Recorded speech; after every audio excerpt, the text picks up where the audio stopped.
That is the way it's called. Dad's car, Thomas and the Magic Railroad. Thomas the Tank Engine was a little... Or car. Thomas the Tank Engine and car lives on the island of Sodor. He has many friends and they all try to be really useful. Car loved that. There was harmony on the island of Sodor until one day Car saw a mean diesel engine arrive. What's your name? Said Car. No. Diesel 10. And I hate steam engines. Get out of my way, you puffballs, he growled as he sped past Thomas and Car and Gordon Express engine. When I'm done with my plan, you'll be nothing but use to scrap. Thomas and Car was scared of Diesel 10, but he knew he had to be brave. Far away on the island of Sodor, across a wide ocean on the other side of Muffle Mountain, was the town of Shining Time. Car had been to Shining Time a few times.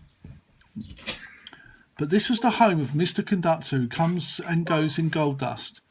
Mr. Conductor was getting ready for a trip to the island of Sodor on the Magic Railroad. No, it's not Robin. Stop it.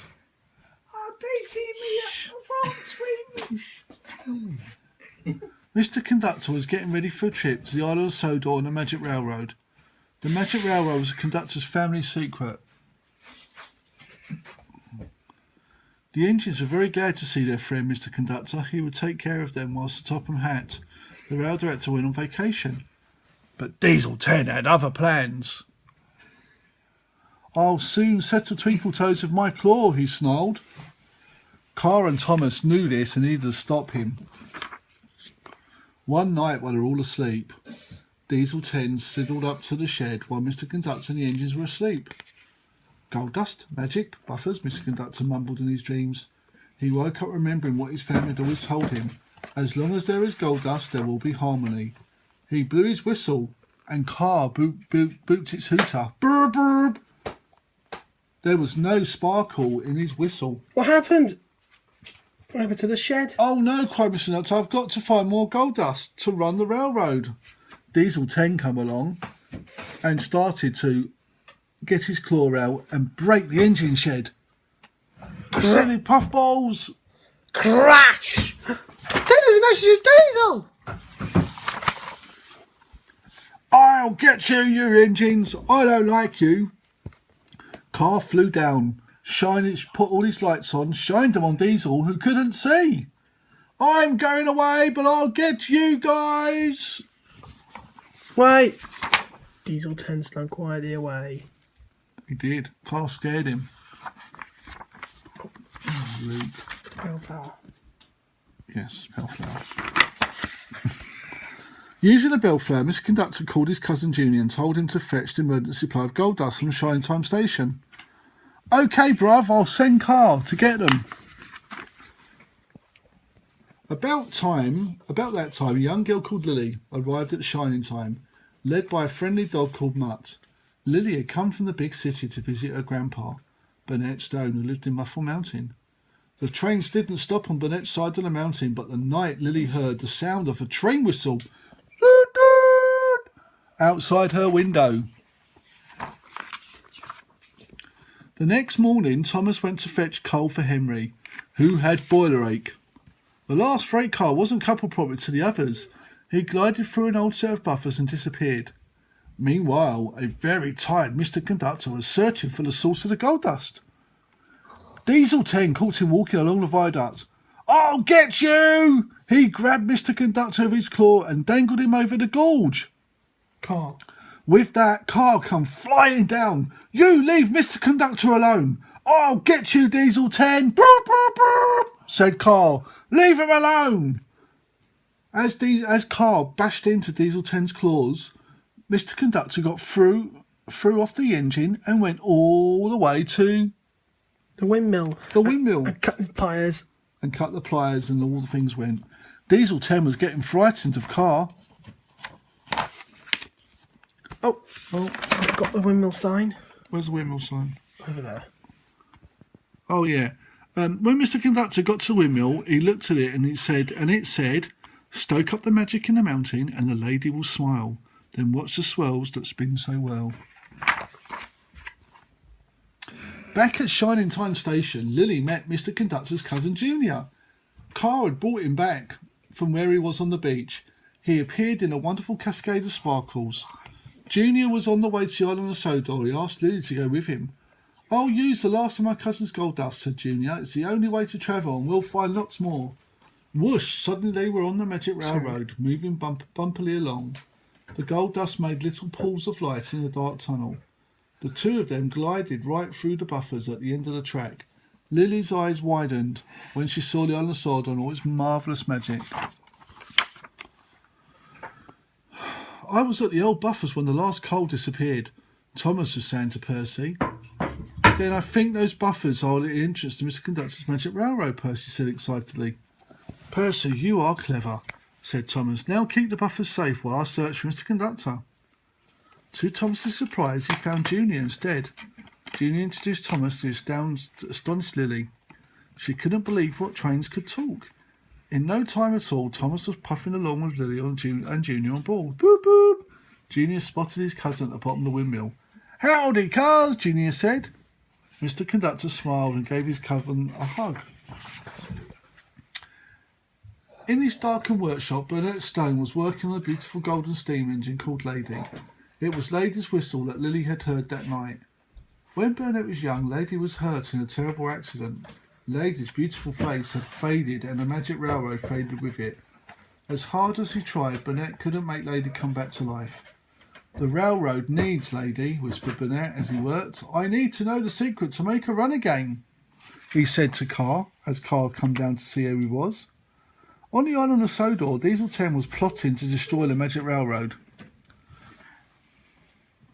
We don't know which buffers are at the entrance to the Magic Railroad, he told his hench Diesel, Splatter and Dodge. We'll just have to destroy them all. Percy overheard Diesel's plan and knew the engines had to act quickly. We must get Lily back to Muffle Mountain before the Diesels destroy the Magic Railroad, Percy said. Without gold dust, the only way to travel the Magic Railroad is on the Lost Engine. Lady said, Mr. Conductor, unless, Thomas, you're a really good useful engine, you can do it. I'll try, Thomas said bravely. As Thomas and Lily chugged towards the magic buffers, Mr. Conductor called them. Stoke up the magic in the mountain and the lady will smile. They reached the buffers and went right through them onto the Magic Railroad. They spotted the missing coal truck and quickly coupled it to Thomas. Looming ahead was a huge set of buffers. Thomas and Lily right through them onto Muffle Mountain. Lily jumped off Thomas and ran to Burnett's workshop. Elsewhere on Muffle Mountain, a huge explosion jolted Thomas off the ground and onto another branch of the Magic Railroad. This is an unfamiliar place. Thomas wasn't sure he could find his way back to where he'd left Lily.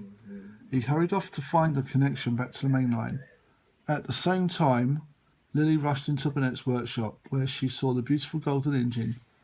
This is the lost engine from a long time ago, exclaimed Lily. She's the key to Mr. Conductor's Magic Railroad. I don't know how to make Lady run, said Burnett sadly, but Lily suddenly realised that she did. She needs coal from the island of Sodor, Lily said. Thomas and I brought some with us. Soon Lady was steaming along the Magic Railroad. As she gathered speed, her lovely face was revealed once more.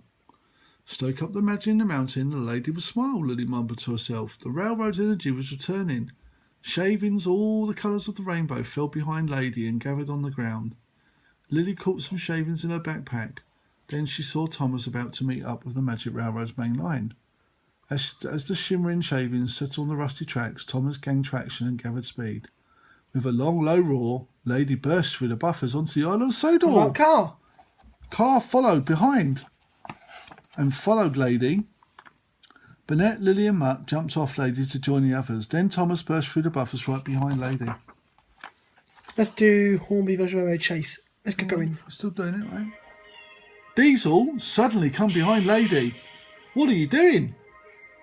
I'm going to get you with my claw. No, you're not, said Carl. Carl steamed down and tried to stop Diesel 10 as he chased behind Lady. No! Leave me alone! But as Lady crossed the viaduct, it began to crumble, and a hole opened car up in the catch up to track, them. and the car chugged Diesel, hit him from behind, and the gap in the track, Diesel went down it. Woo! Screamed Diesel. Puffball, teapot, jingle bell. And the car went down by Diesel 10. While Diesel hit the river into a tug. Barge. Diesel 10 slid over the edge of the viaduct and dropped into the barge filled with sludge. Off he floated, never to be seen again. Lily opened her backpack and scooped out wonderful shavings from the railroad. Stoke up the magic in the mountain and the lady will smile. And the car joined in. Then to watch the swells that spin so well, Mr. Conductor recited, remembering the rest of the clue to the gold dust. So, well, a well means water, shouted Junior. Lily mixed the shavings in soda water and shook them around as he was planning for gold. Then she flew mixed in the air. Gold dust, everyone yelled. Yay! Carr loved it with all the gold dust. Carr got bigger and said, everyone said to Carr, thank you for helping us. Back at the magic buffers, Mr. Conductor and Junior revealed their sparkle with the new gold dust. Lily and her grandfather hugged each other with joy. It was Happy Thomas who puffed home that evening, knowing that a little blue engine like himself and Carr had been very useful.